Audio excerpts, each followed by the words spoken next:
हाथ पकड़ लिया और हाथ पकड़ करके कहा कि सुखदेव ये क्या कर रहे हो। सुखदेव कहने लगे कि तुम ये कहते हो कि अंग्रेज जिसे पकड़ लेते हैं अरे बड़ा अत्याचार करते हैं, इससे अधिक अत्याचार अंग्रेज क्या कर सकते हैं कि मैं इस गरम सलाका से, गरम सरसी से अपने शरीर का मांस नोच नोच करके निकाल दूंगा। और ये निकालते हुए मैंने उफ कर दी, मैंने तकलीफ महसूस की, तो मैं इस राष्ट्र के यज्ञ में आहुति देने के योग्य नहीं हूं। इस राष्ट्र भ्रातृ के यज्ञ में मैं हंसते हंसते अपने प्राणों की आहुति दे दूंगा। मेरे पास जो सबसे उत्तम सकल सामग्री है, सबसे बढ़िया यदि कोई सामग्री है तो वो मेरा अपना बदन है, वो अपना शरीर है। और मैंने संकल्प लिया है कि जब तक मेरा देश आजाद नहीं हो जाएगा, अरे मैं पीछे नहीं हटूंगा। सज्जनों, स्वाहा शब्द का अर्थ होता है कि जिस कार्य को करने के पश्चात आप जो उत्तम कार्य कर रहे हैं, अंदर हृदय से आवाज आए कि मैंने जो किया है वो बहुत अच्छा किया है। लेकिन आज हम भूल गए कि स्वाहा शब्द का अर्थ क्या है, स्वाहा शब्द का अर्थ होना क्या चाहिए। जिस समय यज्ञ किया जाता है, यज्ञ के समय ऋषि ने लिखा कि घृत में केसर डालें, कस्तूरी डालें, सामग्री बहुत उत्तम होनी चाहिए और हो सके तो चंदन की समिधाएं होनी चाहिए। चंदन की समिधाओं से, गाय के घृत से, केसर युक्त घृत से हवन करना चाहिए, अग्निहोत्र करना चाहिए। आप सबने ये सब कुछ जुटा लिया और प्रातःकालीन वेला में आचार्य आनंद पुरुषार्थी जी ने मंत्र की समाप्ति पर स्वाहा शब्द का उच्चारण किया। कल्पना करो, आप में से जो यजमान बने हुए हैं वह यजमान स्वाहा शब्द के साथ में आहुति न दें, क्या ऐसी परिस्थिति में यज्ञ हो सकता है? निश्चित है ऐसी परिस्थिति में यज्ञ नहीं हो सकता। श्रेष्ठ कार्य ऐसी परिस्थिति में नहीं हो सकता। उस परमपिता परमेश्वर की इस बृहद सृष्टि को आप देखें, वह परमपिता परमेश्वर सृष्टि की आदि से लेकर के निरंतर स्वाहा शब्द के साथ अपनी सकल उत्तम सामग्री को मनुष्य मात्र के लिए नहीं, मैं कह सकता हूं कि संपूर्ण प्राणी मात्र के लिए, संपूर्ण जीव मात्र के लिए छोड़ता आ रहा है। शायद इस बात से आप अनभिज्ञ हो सकते हैं। आप जो सांस लेते हैं परमपिता परमेश्वर की बनाई हुई है। उस परमपिता परमेश्वर की बनाई हुई ऑक्सीजन को आप अहिर्निश दिन रात ले रहे हैं और उसके बदले में कोई कुछ उस परमपिता परमेश्वर को दे नहीं रहा। और वो सांस, वो ऑक्सीजन कितनी मूल्यवान है, महंगी है, इस बात को हमने अभी कुछ वर्ष पूर्व बहुत अच्छी तरह से जाना। उस परमपिता परमेश्वर की सृष्टि में नाना प्रकार की वनस्पति है। उस वनस्पति का हम सृष्टि की आदि से यूं ही प्रयोग कर रहे हैं, उसके बदले हम उस परमपिता परमेश्वर को कुछ नहीं दे रहे। बहुत से लोग ये कहते हैं कि जिस अन्न को खा रहे हैं वो हमारे पुरुषार्थ का फल है, जिन फलों को हम खा रहे हैं वो हमारे पुरुषार्थ का फल है। लेकिन ये पूर्ण सत्य नहीं है, ये अर्ध सत्य है। आप भूमि में अन्न बो दें और अन्न उत्पन्न ही न हो, आप भूमि में वृक्षों को लगा दें और उन वृक्षों पर फल ही न आए तो क्या खाएंगे? निश्चित ये समझना चाहिए कि जो अन्न उग रहा है उस परमपिता परमेश्वर की कृपा से उग रहा है। जो वृक्षों पर फल आ रहे हैं उस परमपिता परमेश्वर की व्यवस्था ऐसी है, उसकी कृपा से वो फल हम सबको प्राप्त हो रहे हैं। मैं कह सकता हूँ कि सृष्टि की आदि से लेकर के आज तक और आगे तक जब तक सृष्टि है, वह परमपिता परमेश्वर स्वाहा शब्द के साथ अपनी सकल उत्तम सामग्री को हम सब जीवों के लिए त्याग रहे हैं। तब ऋषि ने कहा कि स्वाहा वै यज्ञस्य प्राणः, हमारे पास जो कुछ है उसे हम दूसरों के लिए त्याग देते हैं, सहजता से छोड़ देते हैं। तो समझना चाहिए कि हम अपने जीवन में स्वाहा शब्द का पालन कर रहे हैं। लेकिन आज छोड़ने की तो बात बहुत दूर की रही है। आज तो व्यक्ति अहिर्निश ये प्रयास करता है कि मैं कितना ज़्यादा से ज़्यादा इकट्ठा कर लूँ, और इकट्ठा करने की कितनी बड़ी दौड़ लगी हुई है। उस इकट्ठे के लिए व्यक्ति न दिन देख रहा है न रात देख रहा है, और ये विचार करता है कि ये जितनी संपत्ति मेरे पास हो जाएगी मेरा उतना बड़ा नाम होगा। प्रातःकालीन वेला में आचार्य जी ने बहुत अच्छी चर्चा की। वो कह रहे थे कि हमें कौन कौन सी चीज़ें अर्जित करनी चाहिए।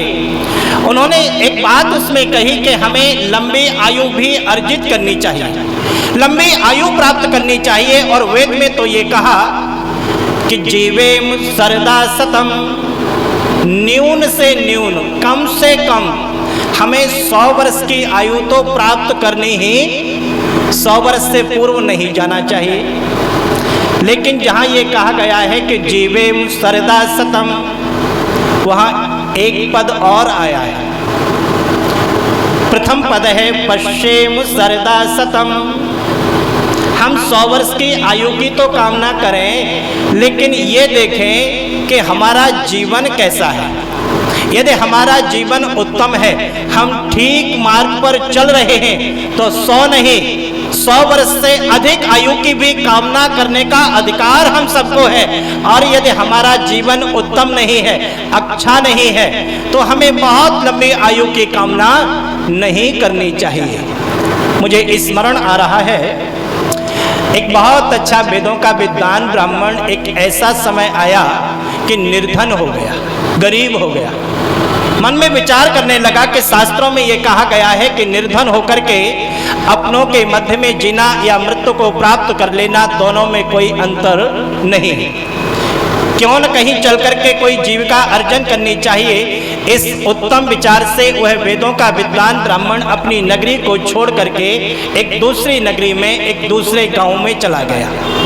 और गांव में जाने के पश्चात उस गांव के मुखिया से उस गांव में रहने के लिए अनुमति करने लगा। तो उस गांव के मुखिया ने कहा, रे विप्र, आज से पूर्व हमने आपको कभी नहीं देखा, लेकिन आपकी विद्वता के चर्चे अवश्य सुने हैं। और मेरे गांव का ये नियम है कि किसी दूसरे गांव से आए हुए व्यक्ति को हम अपने गांव में रहने की अनुमति प्रदान नहीं करते। लेकिन आप वेदों के विद्वान हैं, मैं अपनी गांव की व्यवस्था के विपरीत जाते हुए आपको जहां अपने गांव में रहने की अनुमति दे रहा हूं, वहीं आपसे साथ में ये कामना भी करता हूं कि जीविका उपार्जन में यदि कोई मेरी सहायता की आवश्यकता पड़े तो आप निसंकोच मुझसे प्राप्त कर सकते हैं। यह कहकर के वह वेदों का विद्वान, वह गांव का मुखिया इस वेदों के विद्वान ब्राह्मण को अपने साथ अपने गांव में ले गया, अपना गांव दिखाने के लिए। इस गांव के मुखिया ने अपने गांव की अनेकों विशेषताओं को दिखाया। उदाहरण के रूप में नागरिकों के रहने के लिए जो सुंदर सुंदर भवन थे, उन भवनों का दिग्दर्शन कराया। बालक बालिकाओं के पढ़ने के लिए सुंदर सुंदर पाठशालाएं थीं, उन पाठशालाओं का दिग्दर्शन कराया। गौचर भूमि को दिखाया, उपजाऊ भूमि को दिखाया, और गांव की अन्य जितनी भी विशेषताएं थीं, उन सभी विशेषताओं से परिचय कराते हुए, रूबरू कराते हुए इस गांव के मुखिया को सुबह से सायंकाल हो गया। आकाश में सूर्य अस्त होने लगा तो ये गांव का मुखिया और वेदों का विद्वान ब्राह्मण दोनों पुनः गांव की तरफ सज्जनों वापस हो गए। लेकिन एक स्थान पर पहुंचने के पश्चात ये वेदों का विद्वान ब्राह्मण उस गांव के मुखिया से कहने लगा, रे गांव के मुखिया, अब मैं क्षमा प्रार्थी हूँ, अब मेरा विचार बदल गया है, अब मैं आपके गांव में रहना नहीं चाहता। इस बात को जब उस गांव के मुखिया ने सुना तो सुनकर के कहा, रे विप्र, मैंने अपनी गांव की व्यवस्था के विपरीत जाते हुए आपको अपने गांव में रहने की अनुमति दी, ऊपर से आपको अपना गांव भी दिखाया और आपको मेरा गांव भी पसंद आया। लेकिन इस सूर्यास्त के समय ऐसा क्या हुआ कि आपका हृदय परिवर्तित हो गया, आपका विचार बदल गया। मैं जानना चाहता हूं आप मेरे गांव में क्यों नहीं रहना चाहते। तो ये वेदों का विद्वान ब्राह्मण कहता है, रे गांव के मुखिया, मुझे जहाँ तक पता चला है आपके गांव के लोगों की जो औसतन आयु हुआ करती है वो बहुत ही कम हुआ करती है। मैं जहाँ तक देख पाया हूँ किसी की आयु केवल 10 वर्ष है, किसी की आयु 15 वर्ष है, किसी की आयु 25 वर्ष है और बहुत अधिक किसी की आयु है तो केवल 35 वर्ष है। और मैं इस 35 वर्ष की अवस्था में संसार का परित्याग नहीं करना चाहता। इस विचार से मैंने ये निर्णय किया है कि मुझे अब आपके गांव में नहीं रहना है। इस बात को सुनकर के उस गांव के मुखिया को थोड़ी सी हंसी आई और हंसकर के कहा, रे विप्रो, मेरे गांव के लोगों की औसतन आयु यदि 35 वर्ष होती तो मैं खुद 80 वर्ष का वृद्ध व्यक्ति आपको अपना गांव दिखा रहा हूं और मेरे गांव में अनेकों 80 वर्ष के व्यक्ति निवास करते हैं। मैं आपको ये विश्वास दिलाता हूं, अरे आपने ऐसी कल्पना कैसे कर ली कि इस गांव में अधिकतम औसतन आयु 35 वर्ष है। मैं जानना चाहता हूं। इस बात को सुनकर के उस वेदों के विद्वान ब्राह्मण ने इस गांव के मुखिया से कहा, रे गांव के मुखिया, गांव के बाहर जो शमशान भूमि बनी हुई है, उस शमशान भूमि में जो शिलालेख लगे हुए हैं, जो पट्टिकाएं लगी हुई हैं, उन पट्टिकाओं को पढ़ करके मैं इस निर्णय पर पहुंचा। ओहो, बस इतना कहना था कि वेदों का विद्वान ब्राह्मण की बात को सुनकर के वो गांव का मुखिया एक बार सज्जनों फिर बड़ी तेजी से हंसा और हंस करके कहने लगा, रे विप्र, तुमने मेरे बाहर गांव के भूमि में लगे हुए शिलालेखों को देखा है। तुमने शमशान भूमि में लगी हुई उन पट्टिकाओं को देख करके जो आयु का निर्णय किया है, तुमने जो लिखा देखा है वो बिल्कुल सही देखा है। लेकिन तुमने जो लिखा देखा है उसमें भी एक रहस्य है और उस रहस्य को मैं आज तुम्हें बता देना चाहता हूं। आज गांव का अनपढ़ मुखिया उस पढ़े लिखे वेदों के विद्वान ब्राह्मण को समझाता है, कहता है कि रे विप्र, जब मेरे गांव का कोई नागरिक 10 वर्ष की आयु को प्राप्त करके अच्छाइयों की तरफ प्रवृत्त होता है, परोपकार में कर्मों को करते हुए 15 वर्ष की अवस्था में अपने शरीर का परित्याग कर देता है, तो हम उसकी समाधि पर उसकी आयु जो अंकित कराते हैं वो सिर्फ 5 वर्ष ही कराते हैं। यदि मेरे यहाँ का कोई नागरिक 25 वर्ष की अवस्था को प्राप्त करके अच्छाइयों की तरफ प्रवृत्त होता है और परोपकार में कर्मों को करते हुए अपनी झोली को नेकी के फूलों से भरता हुआ यदि 35 वर्ष की अवस्था में अपने शरीर का परित्याग कर देता है, तो हम उसकी समाधि पर उसकी आयु जो अंकित कराते हैं वो सिर्फ 10 वर्ष ही कराते हैं। सज्जनों, मुझे नहीं पता कि इस बात को सुनकर के वह वेदों का विद्वान ब्राह्मण उस गांव में रहा या सदा सदा के लिए उस गांव को छोड़ करके चला गया। मुझे मेरे काम की बात पता रही और वो बात यह है कि मनुष्य का वास्तविक जीवन तो वही जीवन है कि जिस जीवन में रहते हुए, जिस शरीर में रहते हुए व्यक्ति जहां अपने हित अहित का चिंतन करता है, उस समय उसे समाज के अन्य लोगों के हित अहित का भी चिंतन यदि उसके मन मस्तिष्क में चल रहा है, वो विचार करता है कि समाज में मुझे किस तरह जीना है, समाज के लोगों का किस तरह हित करना है, यदि ये चिंतन उस व्यक्ति के मन में चल रहा है तो समझना चाहिए कि वो व्यक्ति अपनी वास्तविक आयु को जी रहा है और स्वाहा शब्द के साथ अपनी आयु को जी रहा है। महाभारत में एक बहुत सुंदर चर्चा प्राप्त होती है कि जिस समय पांडव वनवास काट रहे हैं, वनवास के समय पांडवों को जंगल में एक स्थान पर प्यास लगी। युधिष्ठिर ने कहा सभी भाइयों से कि कहीं जल मिल जाए तो थोड़ा सा जल लेकर के आओ। चारों भाई जल लेने के लिए एक सरोवर पर गए, लेकिन कोई भी भाई सरोवर से जल लेकर के वापस नहीं आया। तो अंत में स्वतः युधिष्ठिर जल लेने के लिए उस सरोवर पर पहुंचे और जैसे ही जल पीने की चेष्टा की तो आवाज आई कि अरे युधिष्ठिर, ठहरो, तुम्हारे 4 भाइयों ने जो गलती की है वही गलती ये तुमने की तो तुम्हारा भी वही परिणाम होगा। इस बात को सुनकर के युधिष्ठिर थोड़े चौकन्ने हुए और आह्वान करते हैं कि को असी, आप कौन हैं? इस बात को सुनकर के उस सरोवर का देवता, महाभारत में जिसका नाम यक्ष कहा गया, युधिष्ठिर के सामने आया। महाभारत में लिखा कि उस यक्ष ने युधिष्ठिर से 112-113 प्रश्न किए हैं। उन 112 समथिंग 113 प्रश्नों में एक प्रश्न ये भी है, यक्ष पूछता है युधिष्ठिर से कि युधिष्ठिर ये बताओ दुनिया में कौन जीवित है और दुनिया में कौन मृत है, कौन मरा हुआ है? युधिष्ठिर इस बात पर चिंतन करते हैं और चिंतन करने के पश्चात उत्तर देते हैं कि हे यक्ष, यश रूपी शरीरम न विनश्यति। जिस व्यक्ति ने अपने जीवन में यश कमाया है, जिस व्यक्ति ने अपने जीवन में अच्छे कार्य किए हैं, ऐसे व्यक्ति का कभी निधन होने के पश्चात भी निधन नहीं होता। सज्जनों, ये स्वाहा शब्द यदि हम अपने जीवन में धारण करते हैं, स्वाहा शब्द के साथ अपने जीवन को व्यतीत करते हैं, अच्छा कार्य करते हुए जीवन का संचालन करते हैं, तो वो परमेश्वर हमें लंबी आयु दे न दे। आप इतिहास उठा करके कभी देखना, आपको ये पता चलेगा कि बहुत से ऋषि, बहुत से महर्षि, बहुत से क्रांतिकारी, बहुत से साधु संत जिन्हें केवल 24 से 40 वर्ष की अवस्था ही प्राप्त हुई, लेकिन उन्होंने उस 24 से 40 वर्ष की अवस्था में इतने अच्छे कार्य कर दिए कि आज भी समाज उन कार्यों की सुगंधी अनुभव कर रहा है।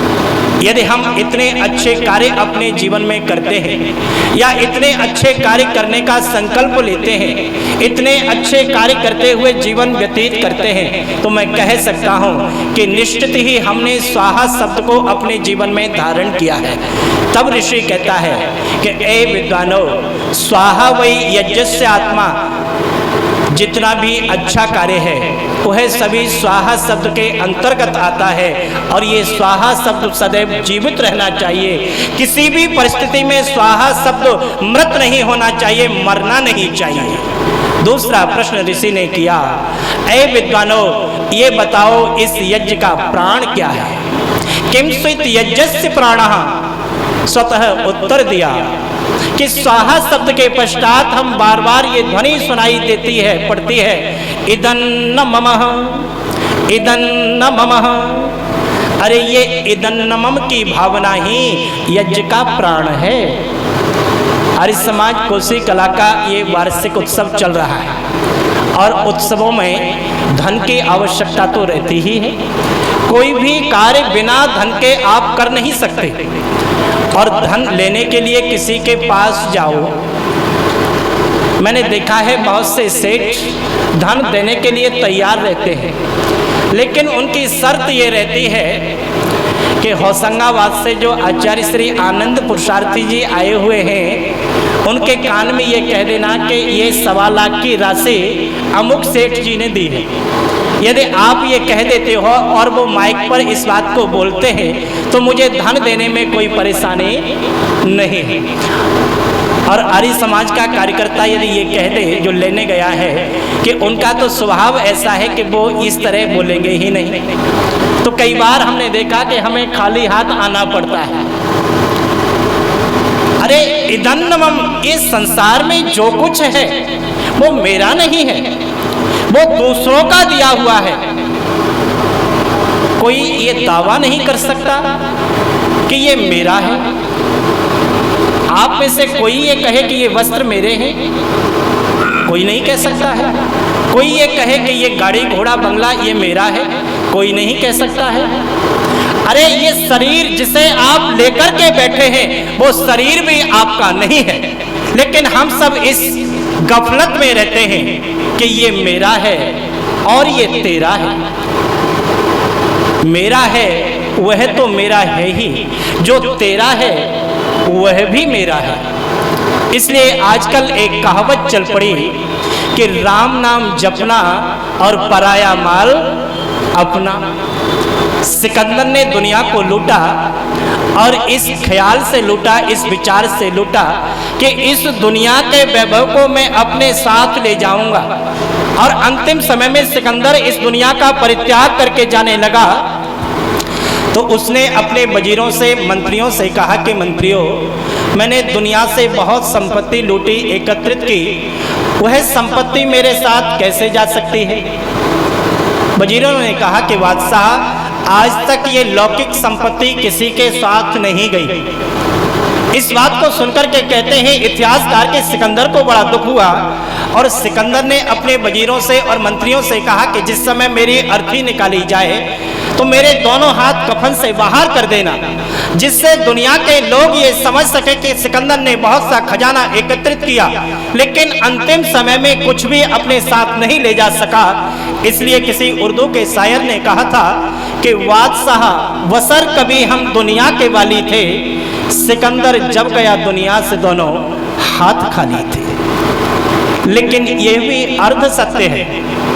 हम कहते हैं कि दुनिया में क्या लेकर के आए थे और दुनिया से क्या लेकर के अरे बोलो जाएंगे, ये पूर्ण सत्य नहीं है। हमें सिखाया ये जाता है, लेकिन पूर्ण सत्य यह है कि दुनिया में बहुत कुछ लेकर के आए थे और दुनिया से बहुत कुछ लेकर के, लेकिन क्या लेकर के आए थे और क्या लेकर के दुनिया से जाएंगे, व्यक्ति को ये समझ में आ जाए तो संसार के अंदर ये मेरे और तेरे का जो झगड़ा लगा है, इस झगड़े को समाप्त होने में बहुत लंबा समय लगने वाला नहीं है। जिसको ये बात पता चल गई कि ये दुनिया की संपत्ति मेरे साथ नहीं जाएगी, उन्होंने तत्क्षण उस संपत्ति को लात मार दी। आपने भर्तृहरि का नाम सुना है, जिन्होंने 3 शतकम लिखे, बहुत अच्छे राजा थे।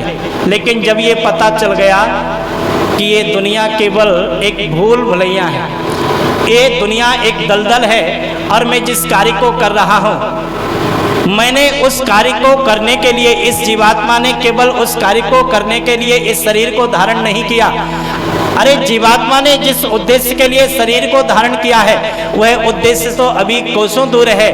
चलो इस राज्य का परित्याग करते हैं और जिस उद्देश्य की पूर्ति के लिए संसार में आए, उस उद्देश्य की पूर्ति करते हैं। अपने छोटे भाई को राज्य देकर के स्वतः जंगल में चले गए और आत्मा के उद्देश्य की पूर्ति में लग गए। महर्षि देवदयानंद सरस्वती महाराज किसी गरीब घराने से नहीं थे, बहुत संपन्न परिवार से थे, लेकिन उन्हें ये पता चला कि अरे कल्याण तो किसी दूसरे मार्ग पर चल करके ही हो सकता है। इस संपत्ति को अर्जित करने में कोई आनंद नहीं है। बहुत बड़ी संपत्ति थी पिता की और हंसते हंसते उसका परित्याग कर दिया। कहा इदं न मम, अरे ये संपत्ति मेरी नहीं है, यह तो उस परमपिता परमेश्वर की दी हुई है। ये संपत्ति एक साधन है।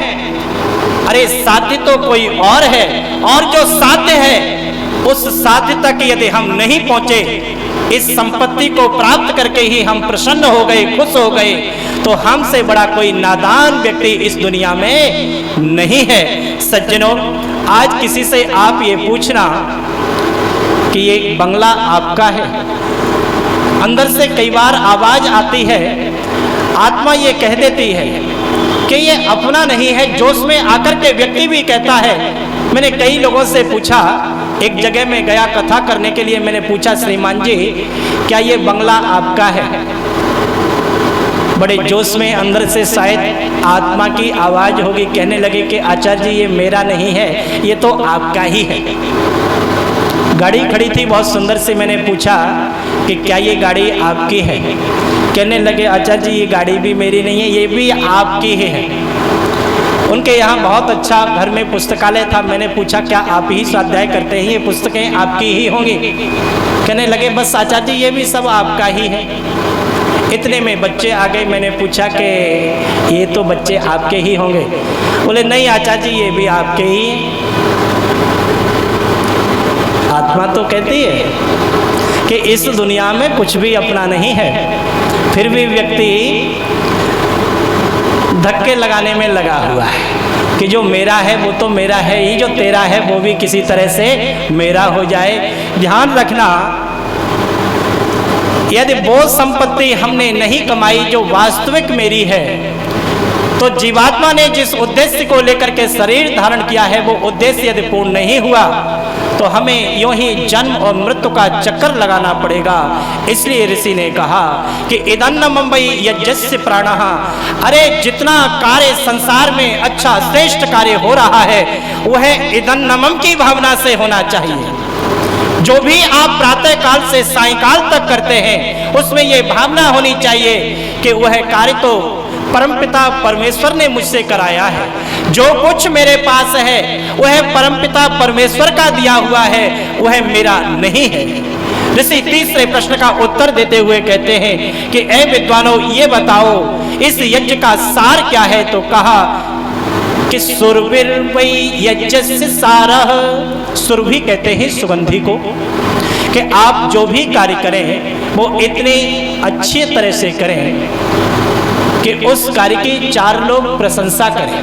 आपने अभी जो अग्निहोत्र किया और उस अग्निहोत्र के करने से किसी भी प्रकार की सुगंधि उत्पन्न न हो तो वो अग्निहोत्र करना आपका निरर्थक है। आपने अग्निहोत्र किया और 10/12 का कमरा भी सुगंधित नहीं हुआ तो वो अग्निहोत्र नहीं रहा। तब ऋषि ने कहा कि जो भी आप कार्य अपने जीवन में करें इतनी अच्छी तरह से करें कि उस कार्य के करने के पश्चात यदि समाज के 4 लोग आपकी प्रशंसा करते हैं तो समझना कि वो कार्य एक यज्ञ का सार है। और यदि हम अपने जीवन में इस तरह के अच्छे कार्य करते हैं जिसकी समाज प्रशंसा करता है तो मैं कह सकता हूं कि एक नहीं 2 प्रकार के हमें बेनिफिट प्राप्त होते हैं।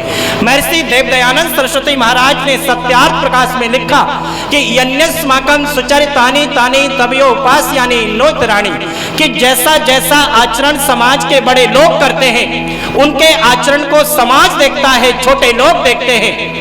घर का बड़ा व्यक्ति, वृद्ध व्यक्ति जैसा आचरण करता है, घर में दादा यदि गालियां देता है तो नाती को कहीं अन्य जगह ट्रेनिंग लेने की आवश्यकता नहीं है, वह स्वतः गालियां देना प्रारंभ कर देगा। और दादा यदि प्रिय वचनों का उच्चारण करता है, मधुर वाणी बोलता है तो नाती अपने आप बोलना प्रारंभ कर देगा।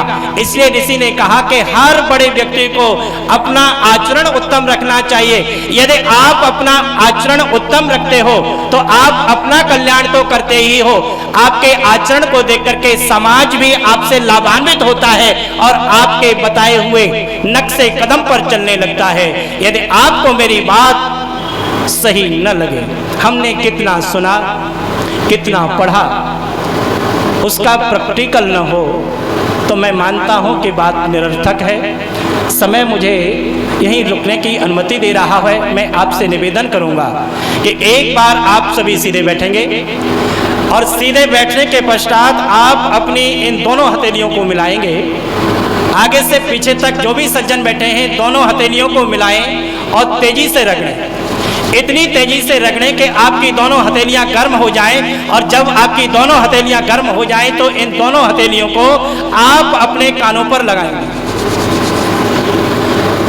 कानों पर लगाएंगे, लगा लिया। कोई ऐसा सज्जन तो नहीं है कि जिन्होंने न लगाया हो? बहुत बढ़िया, हाथों को नीचा कर दीजिए। दादाजी आप बड़े ईमानदारी से बताना, मुझे तो कोई एक व्यक्ति पकड़ना था, मैं आपसे कह रहा हूं। जी, आपने हथेलियों को कहाँ लगाया? नहीं, बड़ी ईमानदारी से बताओ, अभी ईमानदारी पर नहीं है। आपने सर्वप्रथम हथेलियों को गर्म करके, अब ईमानदारी पर है। दादाजी ने हथेलियों को गर्म किया और आंखों पर लगा लिया। मैं गलत तो नहीं कह रहा?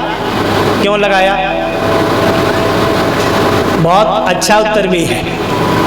मैं कह तो रहा हूं कि हथेलियों को गर्म करो और कानों पर लगाओ। मैंने स्वतः हथेलियों को गर्म किया और आंखों पर लगाया, धीरे से पीछे को खिसका दिया। दादाजी ने कहा कि आचार्य जी का अनुसरण करो, जैसा कर रहे हैं वैसा ही करो। मैं बोल रहा हूं, आपको अपने कानों पर विश्वास नहीं है, मेरे बोलने पर विश्वास नहीं है, लेकिन मैं जो एक्टिविटी करके दिखा रहा हूँ, जो क्रिया करके दिखा रहा हूँ, उस क्रिया पर आपको बहुत अच्छा विश्वास है।